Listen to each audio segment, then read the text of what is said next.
the program that we call Sgomile is a multifaceted program where we have a number of pillars that are involved in it.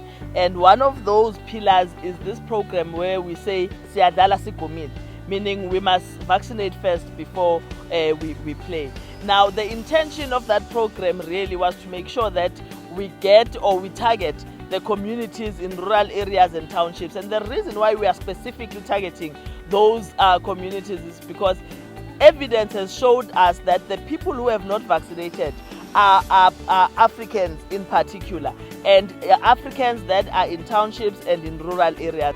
Legends become our ambassadors. The intention here is that these ambassadors must speak to communities about vaccinating, whether they are with us or they are not with us. And as a result, we have agreed with them that they become our ambassadors, but they also speak in the different social network platforms about this program, about vaccinating, and make sure that they encourage people to come and vaccinate. So today it was one of those pillars, and the program was implemented those pillars, and it starts with door to door, going to communities, engaging them and speaking to them. And the intention really of engaging communities in that sense, we have discovered that it is easier for people to ask questions when we are closer to them, because then we are able to clarify whatever misinformation or myths that they might have been exposed to. As a result, when we engage and we talk to people, we clarify, they have follow-up questions. Immediately after that, they go and vaccinate, because now they have clarity on the matter.